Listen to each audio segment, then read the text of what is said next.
অত্যন্ত পবিত্ৰ সভাখনত আমাৰ মাজত উপস্থিত থকা দল আৰু আমাৰ কাৰ্যকৰ্তাসকলক সন্মুখৰ পৰা নেতৃত্ব দিয়া অসম ৰাজ্যিক ভাৰতীয় জনতা পাৰ্টিৰ সভাপতি ভৱেশ কলিতা ডাঙৰীয়া, মঙলদৈ লোকসভা সমষ্টিৰ সাংসদ ভাৰতীয় জনতা পাৰ্টিৰ ৰাষ্ট্ৰীয় সাধাৰণ সম্পাদক আমাৰ সকলোৰে আপোন আৰু মৰমৰ দিলীপ শইকীয়া ডাঙৰীয়া, ৰাজ্য চৰকাৰৰ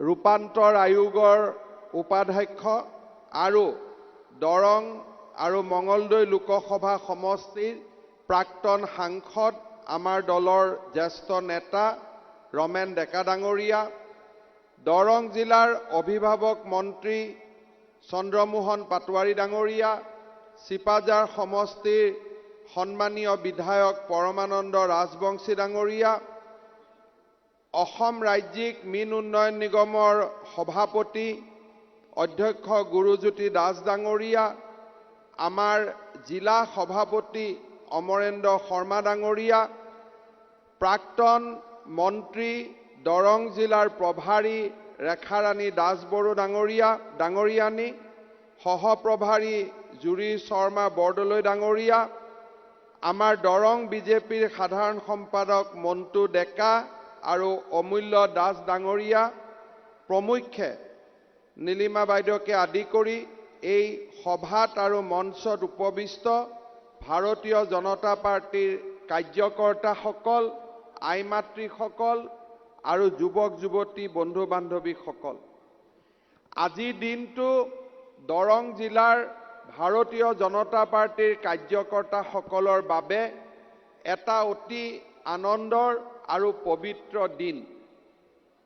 ভাৰতীয় জনতা পাৰ্টি আৰু ভাৰতীয় জনতা পাৰ্টিৰ আগৰ আমাৰ যিটো ৰূপ জনসংঘ, এই দুইটাৰ সময়ৰ বিভিন্ন কাৰ্যকৰ্তা আমাৰ দলৰ লগত জড়িত হৈ আছিলে আৰু আজিৰ দলটোৰ শ্ৰীবৃদ্ধি আৰু দলটোৰ যি এক প্ৰকাৰ ক'ব গ'লে সুন্দৰ ৰূপ, তাত বহুতৰে ত্যাগ আৰু বহুতৰে অৱদান জড়িত হৈ আছিল।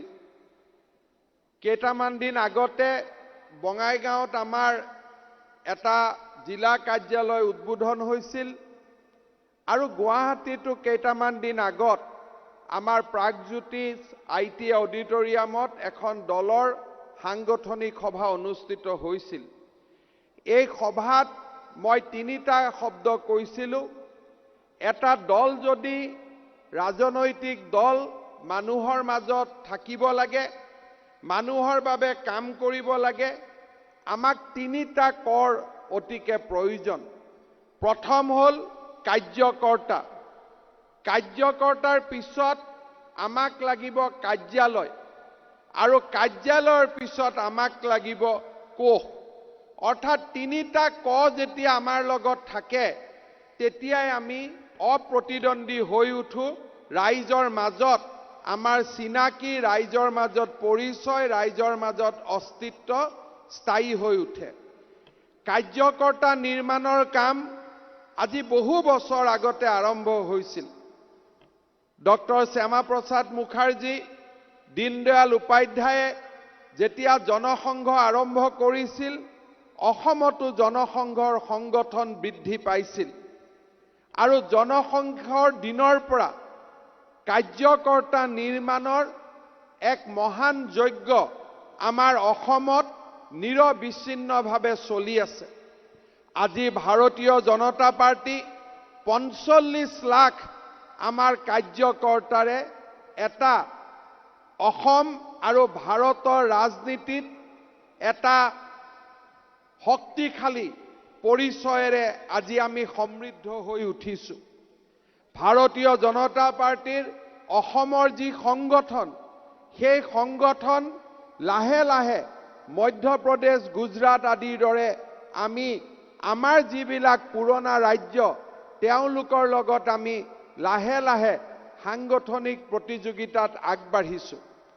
মধ্যপ্ৰদেশ আৰু গুজৰাটত বুথৰ প্ৰত্যেকটো বুথ আছে, তাত আমাৰ কাৰ্যকৰ্তা আছে, তাত আমাৰ পেজ ইনচাৰ্জলৈকে আমাৰ সংগঠন আছে।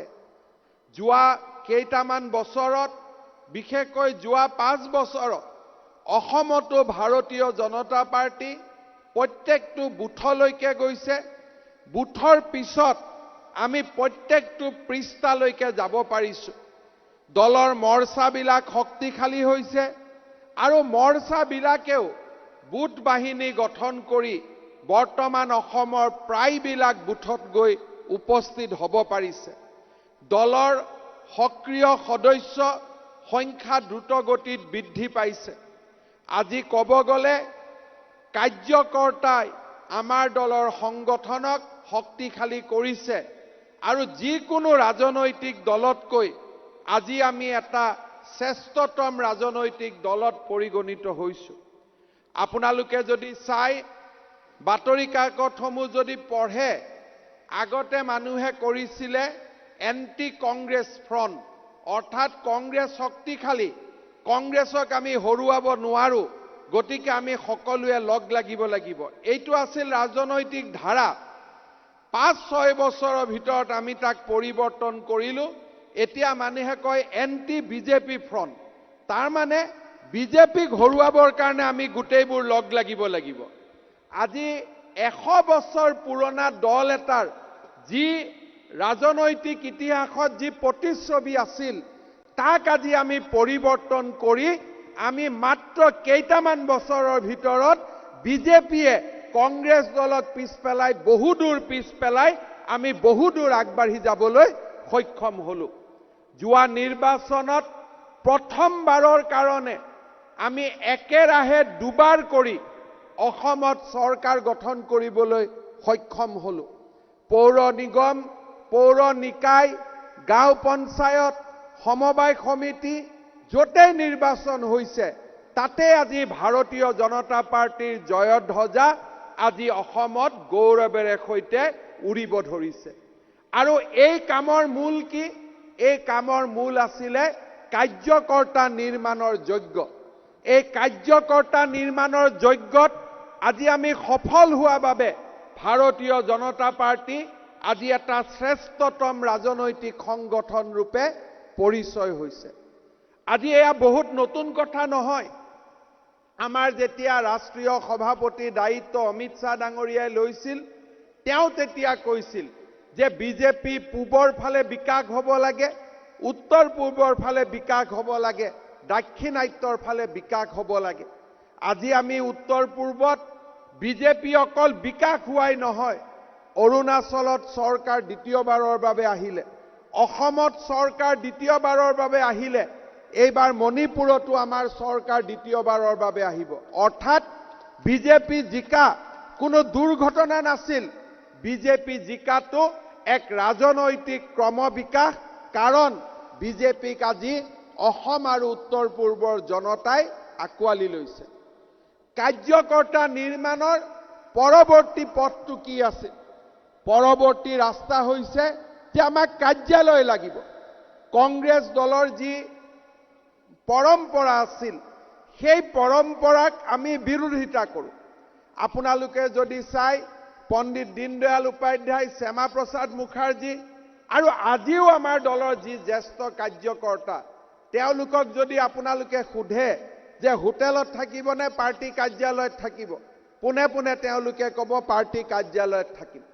আজি আমাৰ দলৰ যিসকল সংগঠনক গুৰি ধৰে, ভাৰতৰ যি ৰাজ্যতে যাওক দেখিব কাৰ্যালয়ৰ কাষতে তেওঁলোকে থাকে, কাৰ্যালয়ৰ লগত তেওঁলোকে থাকে। হোটেলত থকা মানুহৰ ঘৰত থকা এটা বেলেগ ব্যৱস্থা, কিন্তু প্ৰথম সকলোৰে মনত এইটো ইচ্ছা থাকে যে হয় কাৰ্যকৰ্তাৰ ঘৰত থাকিম, নহলে কাৰ্যালয়ত থাকিম। এইটো হৈছে বিজেপিৰ পৰিচয়। আৰু আজি আমি অসমতো সেই কাৰ্যালয়, যাক আমি সংগঠনৰ মন্দিৰ বুলি কওঁ, তাক আমি নিৰ্মাণ কৰাৰ কামত আগবাঢ়িছিলোঁ। অমিত শ্বাহ ডাঙৰীয়াই নতুন দিল্লীত পণ্ডিত দীনদয়াল উপাধ্যায় মাৰ্গত যি এক বিশাল ভাৰতীয় জনতা পাৰ্টিৰ কাৰ্যালয় নিৰ্মাণ কৰিছে, তাক দেখিলে আমি কাৰ্যকৰ্তা হিচাপে গৌৰৱ অনুভৱ কৰোঁ।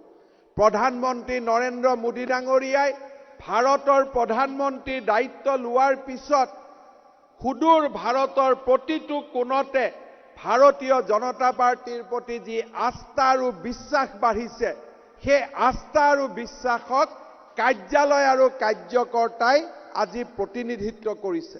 আজি আমাৰ এটাকৈ ভাৰতৰ প্ৰত্যেকখন জিলাতে একোটা আটক ধুনীয়া কাৰ্যালয় নিৰ্মাণ হৈছে আৰু অসমতো আমি 14খন জিলাত নতুন কাৰ্যালয় নিৰ্মাণৰ কাম আজি 3 বছৰ আগত আমি হাতত লৈছিলোঁ। সভাপতি ৰঞ্জিত দাস থকাৰ দিনত এই কাম হাতত লোৱা হৈছিল আৰু ভৱেশ কলিতা ডাঙৰীয়াৰ দিনত তাক আমি আজি সমাপন কৰি 14টা কাৰ্যালয়ৰ 10টা কাৰ্যালয় ইতিমধ্যে আমাৰ কাৰ্যকৰ্তাসকলৰ বাবে আমি উৎসৰ্গা কৰিছোঁ।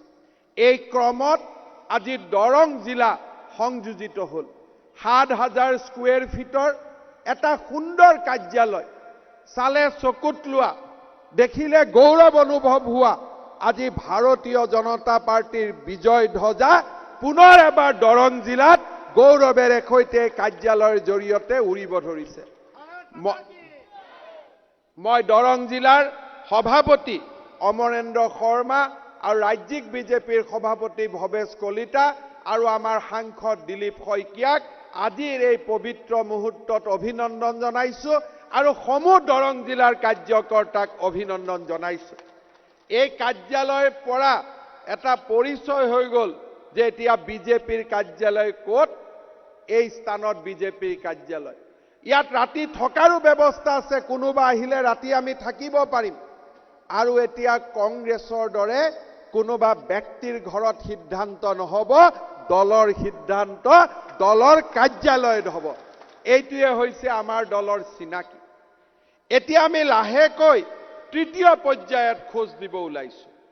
আমি এইবাৰ ক'ত হাত দিছোঁ যে কাৰ্যকৰ্তা হ'ল, কাৰ্যালয় হ'ল, এইবাৰ আমাক এটা কোষ লাগে আৰু এই কোষ আমি কাৰোৰ পৰা চান্দা তুলি নবনাওঁ, কোনো ব্যৱসায়ী তাত নাযাওঁ, কোনো ঠিকাদাৰ কণ্ট্ৰেক্টৰৰ তাত আমি নাযাওঁ, কাকো দাবী ধমকি আমি নিদিওঁ। 1 জানুৱাৰীৰ পৰা আমি আৰম্ভ কৰিম যে বিজেপিৰ কাৰ্যকৰ্তাসকলে 2,999 টকা, 50 টকাৰ পৰা 2,000 টকা এই কুপন লৈ আমি এটা দলটোৰ কোষ আমি এটা নিৰ্মাণ কৰিম। পেপাৰত লিখিছে যে 100 কোটি টকা উঠিব। মই নাজানো 45 লাখ আমাৰ কাৰ্যকৰ্তা, সকলোৱে 50 টকাকৈ দিলে কিমান উঠিব মই নাজানো, কিন্তু এটা কথা নিশ্চিত যে এই কোষ নিৰ্মাণ আমি এদিনতে কৰিব খোজা নাই। লাহে লাহে আমি কোষ নিৰ্মাণ কৰিম যাতে তাৰ সুদৰ টকাৰে আমি ভাৰতীয় জনতা পাৰ্টিক চলাব পাৰোঁ। আমি যাতে কাৰো ওচৰত হাত পাতিব নালাগে, আমি দলৰ কাৰ্যকৰ্তাৰ আশীৰ্বাদ আৰু কপালৰ ঘামেৰে আমি দলৰ কোষ নিৰ্মাণ কৰিম। কাৰ্যকৰ্তা, কাৰ্যালয় আৰু কোষ এই তিনিটা যেতিয়া আমাৰ লগত থাকিব, তেতিয়া অমোঘ অস্ত্ৰ 3 পাত আমাৰ লগত থাকিব। আমাক আৰু কোনেও হৰুৱাব নোৱাৰে আৰু হৰুৱাৰ চিন্তা কৰিও লাভ নাই।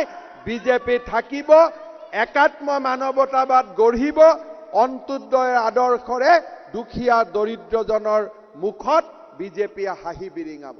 আজি সেই দিন এটালৈ আমি গতি কৰিছোঁ।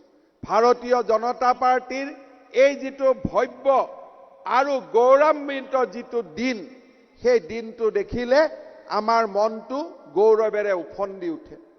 আমি নিজক অত্যন্ত আনন্দিত আৰু গৌৰৱান্বিত অনুভৱ কৰোঁ। কিন্তু এটা কথা আমি সদায় মনত ৰাখিব লাগিব, গছডাল যেতিয়া আমি দেখা পাওঁ, ধুনীয়া আম লাগে, আমি আমটোৰ গুণ বখানো, বৰ ধুনীয়া আম, মিঠা আম, আমটোৰ গুণ বখানো। কিন্তু সেই আমটো হ'ল কেনেকে? কোনোবাই যদি গুটি নুৰুলেহেঁতেন, কোনোবাই যদি শিপাত পানী নিদিলেহেঁতেন, আমি আমটো পালোহেঁতেন জানো? বজাৰৰ পৰা যেতিয়া আম আমি গছৰ পৰা আম ছিঙি লৈ আহোঁ, কোনেও আমি আমটো ছিঙোতে শিপাডালক আমি ধন্যবাদ নিদিওঁ। যোনে গছ ৰুইছিলে পানী দিছিলে তাক আমি ধন্যবাদ নিদিওঁ কাৰণ আমি ফলটোৰ প্ৰতি আমাৰ আটাইতকৈ চকু যে আমটো মিঠা নে টেঙা কিন্তু ভাৰতীয় জনতা পাৰ্টি তাৰ ব্যতিক্ৰম আমি ফলটো খোৱাৰ আগতে সেই ফলটোৰ যিসকলে জন্মৰ আঁৰত যিসকল ব্যক্তি আছে তেওঁলোকৰ প্ৰতি কৃতজ্ঞতা জনাইহে আমি ফল খাম তেনেকুৱা আমাৰ সংস্কাৰ তেনেকুৱা আমাৰ শিক্ষা আমি যেতিয়া এটা পুত্ৰক দেখা পাওঁ সুন্দৰভাৱে পঢ়া শুনা কৰিছে ভাল কৰিছে আমি পুত্ৰটোক মৰম দিয়াৰ লগতে পিতৃ মাতৃকো শ্ৰদ্ধা জনাওঁ কাৰণ পিতৃ মাতৃৰ সংস্কাৰ নহলে পুত্ৰই এই কীৰ্তিত্ব পাব নোৱাৰে আজি যদি দলটোৰ আৰম্ভণিতে যিসকল ব্যক্তিয়ে ত্যাগ কৰিছিল যিসকলে জনসংঘ কৰোতে মানুহে হয়তো লেই চেই কৰিছিল বিজেপি কৰোতে কৈছিল বিজেপি কৰি কি হ'ব এইটো পাৰ্টি জীৱনত ক্ষমতা নাহে কিন্তু তাৰ পিছতো তেখেতসকলে বিজেপি কৰিছিল জনসংঘ কৰিছিল এসময়ত ভাৰতত আমি দুটা মাত্ৰ সিট পাইছিলো কিন্তু বিজেপি মানুহে এৰি দিয়া নাছিল মানুহৰ মনত কল্পনা আছিল যে ভাৰত মাতৃ উজলিব বিজেপিৰ ভব্য স্বৰূপ কোনোবা নহয় কোনোবা দিন আমি দেখা পাম আমাৰ জীৱনত দেখা নাপালেও আমাৰ পিছৰ জীৱনত আমি দেখা পাম বহুত আমাৰ মাজৰ পৰা আঁতৰি গৈছিল এটা দুটা তিনিটা জেনেৰেশ্যন আমাৰ মাজৰ পৰা আঁতৰি যোৱাৰ পিছত চতুৰ্থ প্ৰজন্মত আমি ভাৰতীয় জনতা পাৰ্টিৰ এই ভব্য স্বৰূপটো আমি দেখা পাইছিলো আজি দৰং জিলাৰ এই কাৰ্যালয় উদ্বোধন কৰাৰ গৌৰৱৰ মুহূৰ্তত আমি আমাৰ মাজলৈ শ্ৰদ্ধাৰে সৈতে নিমন্ত্ৰণ জনাই আনিছিলো ডক্টৰ নগেন্দ্ৰনাথ শৰ্মা তেখেত আমাৰ দৰং জিলাৰ ভাৰতীয় জনতা পাৰ্টিৰ প্ৰাক্তন সভাপতি আছিল আৰু তেখেত অসম বিধানসভাৰ প্ৰাক্তন বিধায়ক আছিল আমি নিমন্ত্ৰণ কৰি আনিছিলো শশীকান্ত ৰাহা জনসংঘৰ দিনৰ পৰা আজিলৈকে তেখেত ভাৰতীয় জনতা পাৰ্টিৰ গৌৰৱী কাৰ্যকৰ্তা কান্তিৰাম শৰ্মা দেওমৰ্ণই জনসংঘৰ দিনৰ পৰা তেওঁ আজিও আমাৰ কাৰ্যকৰ্তা হাজৰিকাপাৰাৰ অতুল শৰ্মা জনসংঘৰ দিনৰ পৰা তেওঁ আজিও আমাৰ কাৰ্যকৰ্তা চন্দ্ৰ চক্ৰৱৰ্তী দৰং জিলা বিজেপিৰ এগৰাকী অন্যতম কাণ্ডাৰী আছিল খাৰুপেটিয়াৰ দেবেন শীল আমাৰ দলৰ এগৰাকী অন্যতম কাণ্ডাৰী আছিল উৎপল দে চাহ জনজাতি লোকৰ মাজত ভাৰতীয় জনতা পাৰ্টিৰ সংগঠন বিস্তাৰ কৰাত কাম কৰিছিল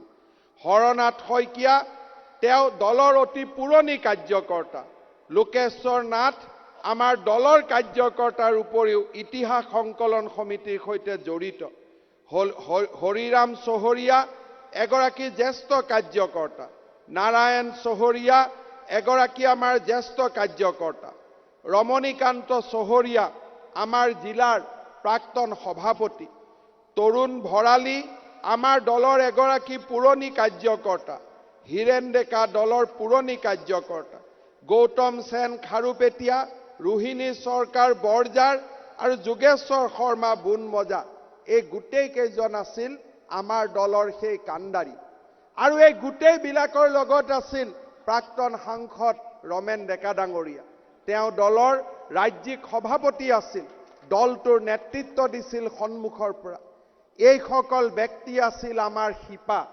আমাৰ যিডাল গছ আমি ৰুইছিলো তেওঁলোকে পানী দিছিলে তেওঁলোকে সাৰ দিছিলে আৰু তেওঁলোকৰ কাৰণে আজি বিজেপিয়ে এই ভব্য স্বৰূপটো আমি দেখা পাইছো আজি দিনটোত আমি তেখেতসকলৰ দীৰ্ঘ জীৱনৰ কাৰণে আমি ভগৱানৰ ওচৰত প্ৰাৰ্থনা কৰিছো আৰু তেখেতসকলৰ আশীৰ্বাদেৰে ভাৰতীয় জনতা পাৰ্টিয়ে যাতে আকাশ চুব পাৰে তাৰ বাবে আমি আকৌ এবাৰ নেদেখা জনৰ ওচৰত প্ৰাৰ্থনা কৰিছো মই অসমৰ মুখ্যমন্ত্ৰী হিচাপে ভাৰতীয় জনতা পাৰ্টিৰ এজন কাৰ্যকৰ্তা হিচাপে আমাৰ 45 লাখ কাৰ্যকৰ্তাৰ হৈ ভৱেশ কলিতা ডাঙৰীয়া আৰু মই তেওঁলোকৰ শ্ৰীচৰণত প্ৰণিপাত জনাইছো দলটোৰ প্ৰতিজনৰ বাবে তেখেতসকলৰ পৰা আশীৰ্বাদ বিচাৰিছো মই আশা কৰো তেখেতসকলে আমাক সদায় আশীৰ্বাদ দিব আৰু ভাৰতীয় জনতা পাৰ্টিটোক আগুৱাই লৈ যোৱাত সহায় কৰিব। মই পুনৰ এবাৰ দৰং জিলাৰ কাৰ্যকৰ্তাসকলক আজিৰ এই গৌৰৱৰ মুহূৰ্তত ধন্যবাদ আৰু অভিবাদন জনাইছো। মই মুখ্যমন্ত্ৰীৰ দায়িত্ব লোৱাৰ পিছত চিপাঝাৰলৈ আহিছো যদিও মঙলদৈলৈ অহা হোৱা নাছিল। কাগজ অলপ বেছিকৈ আহিছে, গামোচাও বেছিকৈ আহিছে, মই বুজি পাইছো। কিন্তু এটা কথা ঠিক যে মই আকৌ এবাৰ চৰকাৰী কাৰ্যসূচীলৈ আহিম, সকলোৰে লগত ভালকৈ বহি কথা পাতিম, আপোনালোকৰ কথা বতৰা শুনিম। দৰং জিলাৰ বিকাশৰ বাবে আমাৰ প্ৰচেষ্টা অব্যাহত থাকিব। আজি আপোনালোকক জনাবলৈ পাই মই ভাল পাইছো যে আমি যি স্কিল ইউনিভাৰ্চিটিৰ কাম হাতত লৈছিলো সি আজি এটা সুন্দৰ ৰূপত যাবৰ কাৰণে সক্ষম হৈছে। উপাচাৰ্য নিযুক্তি হৈছে, কনষ্ট্ৰাকশ্যনৰ বাবে নিবিদা আহ্বান কৰি নিবিদা দিয়া হৈছে আৰু কম দিনৰ ভিতৰতে এই বিল্ডিঙৰ নিৰ্মাণ কাৰ্য দ্ৰুত গতিত চলিব। চন্দ্ৰমোহন পাটোৱাৰী ডাঙৰীয়াক মই দৰং জিলাৰ অভিভাৱক মন্ত্ৰীৰ দায়িত্ব দিছিলো, কাৰণ তেওঁৰ বিভাগতে স্কিল ইউনিভাৰ্চিটি হ'ব, যাতে তেখেতে ব্যক্তিগত প্ৰচেষ্টা ল'ব পাৰে। আজি আমাৰ কোনো ধৰণৰ এডিবি বেংকৰ পৰা আমি ইয়াৰ বাবে প্ৰয়োজনীয় অৰ্থ সাহায্য লাভ কৰিছো। আজি আমাৰ লোন এগ্ৰিমেণ্ট চহী হৈছে। আমি যি সময়ত কথা পাতিছো স্কিল ইউনিভাৰ্চিটিৰ বাবে তাতে লোন এগ্ৰিমেণ্টৰ চহী হৈছে।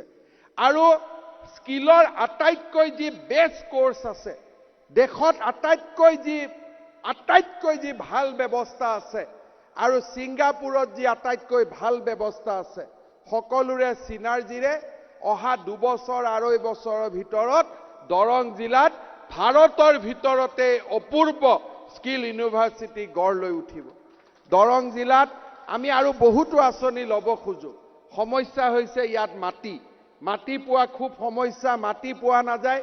কেইবাটাও প্ৰজেক্ট দৰং জিলাৰ ৰখি আছে মাটিৰ অভাৱৰ কাৰণে।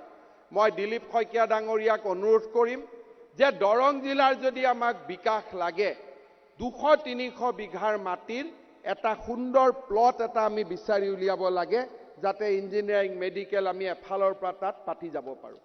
এই কামটো তেতিয়া আজি মই ঘোষণা কৰি লাভ নাই। মই যদি ঘোষণাও কৰোঁ ইয়াত মাটি নাই। এই এবাৰ আমাৰ দৰং জিলাৰ সচেতন ৰাইজে ভাল কৰি বহি 200-250 বিঘাৰ মাটিৰ এটা প্লট বিচাৰি উলিয়াব লাগে। লাগিলে অলপ দূৰত হওক, ৰাস্তা ঘাট আমি বনাই ল'ম। দৰং জিলাৰ বিকাশে এটা নতুন গতি পাব। মঙলদৈ বাইপাছ আমি বনাবৰ কাৰণে মাটিৰ অধিগ্ৰহণৰ কাম ইতিমধ্যে আৰম্ভ হৈছে আৰু ভগৱানে কৰিলে অহা বছৰৰ পৰা মঙলদৈৰ বাইপাছ নিৰ্মাণৰ কামো আমি আৰম্ভ কৰিব পাৰিম। মঙলদৈলৈকে যাতে ৰেল চলিব পাৰে তাৰ বাবে সাংসদ দিলীপ শইকীয়াই অহৰহ প্ৰচেষ্টা চলাই আছে। দিনে নিশাই আমি দিল্লীত যেতিয়াই যাওঁ আমি এবাৰ ৰেল মন্ত্ৰীক লগ কৰি আহোঁ যে যেনেকৈ নহওক ৰেল চলিব লাগিব। মই আশাবাদী আমি তাতো সফল হ'ব পাৰিম। আৰু তাৰ উপৰিও অসম চৰকাৰে ইয়াত এখন মেডিকেল বনাব খোজে, ইঞ্জিনিয়াৰিং কলেজ বনাব খোজে, মডেল কলেজ বনাব খোজে। মোক আপোনালোকে যেনে তেনে 200-250 বিঘাৰ প্লট এটা বিচাৰি দিয়ক, নহ'লে গৈ গৰু খুটিতে বনাই দিব লাগিব। আৰু একো নহ'লে এটা ভাল প্লট এটা আপোনালোকে চাই দিয়ক, যাতে অহাবাৰ যেতিয়া মই দৰং জিলাত আহিম, আজি মই দলৰ কামৰ কাৰণে আহিছোঁ, অহাবাৰ যেতিয়া মই চৰকাৰী ভ্ৰমণলৈ আহিম আপোনালোকৰ কাৰণে যাতে বহুত নতুন কথা কৈ যাব পাৰোঁ। পুনৰ এবাৰ আপোনালোকক ধন্যবাদ আৰু অভিনন্দন জনাই আজি জাগাটো ঠেক হৈছে, বহুতৰ লগত ভাল কৰি কথা পাতিব পৰা নাই। আকৌ এদিন সোনকালে আহিম, সেই প্ৰতিশ্ৰুতিৰে মই মোৰ বক্তব্য সামৰণি মাৰিছোঁ। মোৰ লগত একেলগে ক'ব, ভাৰত মাতা কি, ভাৰত মাতা কি, ভাৰত মাতা কি, বন্দে বন্দে বন্দে। বহুত